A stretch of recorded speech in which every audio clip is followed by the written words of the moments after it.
Well, I thought I'd give you an opportunity to see some of the gear I use and review it. I've actually got some stuff on the way for me to review from a couple of people, but I thought I'd start with tripod heads. I've got a couple of tripod heads, so I thought I'd work through the two of them, talk about the pros and cons.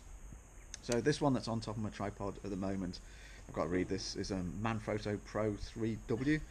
I don't know why they use codes. Why can't they give them proper names? I use this almost exclusively for my landscape work. It's really sturdy. You can probably see it's well made. It's kind of a metal product.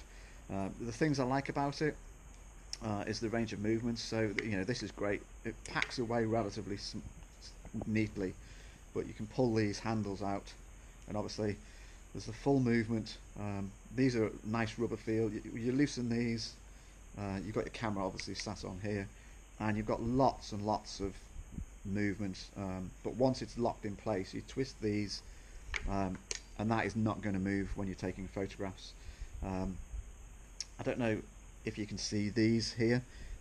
It's got built-in spirit levels, so very important when you're taking landscape photographs to level your camera. If you're going to do a panorama, for example, you really want your camera leveled out first, so that's a really good idea to have those built in. You can get little ones that you put on top of your camera that sit on the top of the camera, but it's great to have it built into the tripod head. So really good, really sturdy, rock solid. The only thing I don't like about it is if you go into most landscape photography I will do in landscape, but occasionally you won't go into kind of panoramic, no, not panoramic, sorry, portrait.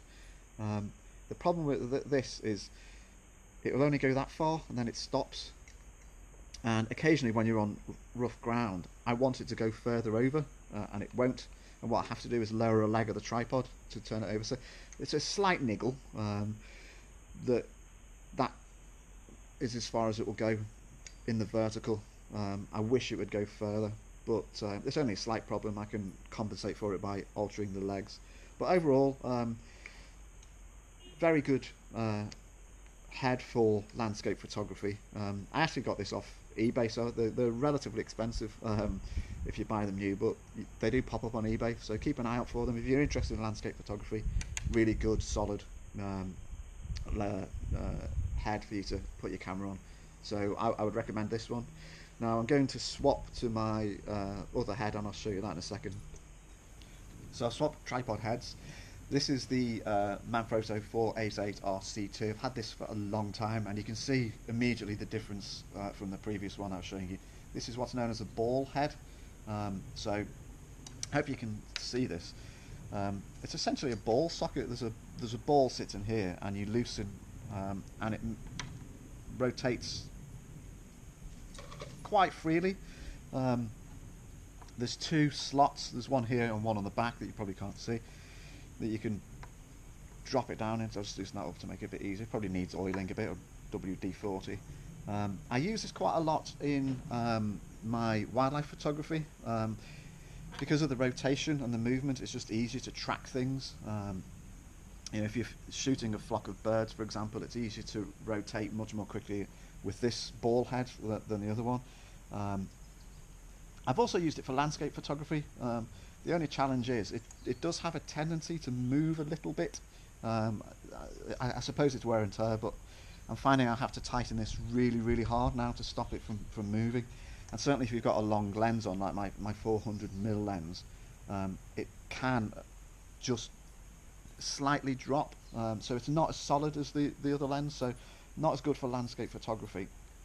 It does have a good range of movements, but I just think it has a tendency just to move slightly, and in high winds it can wobble.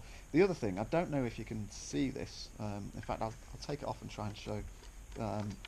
Both tripod heads, they just screw in here, so they come off quite easily. Hopefully you can see this. The ball, there's quite a bad, I guess, a shattering here. I actually dropped it and it just shattered off. Now this is really tough metal, and this is tough metal. I'm not sure what this is made out of. It's obviously designed for freedom of movement, but when I dropped it, it just shattered. So there's a little bit of a weakness there. It still works fine, but it's a little bit concerning that it broke so easily. So I'll just, if if I can put it back on.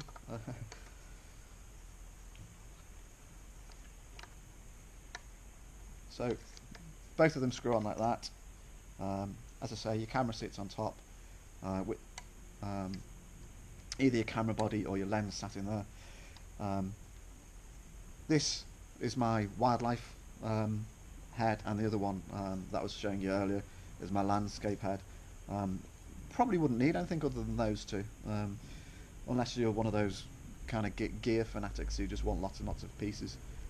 So hopefully you found that interesting, just to understand the two different styles of head I use.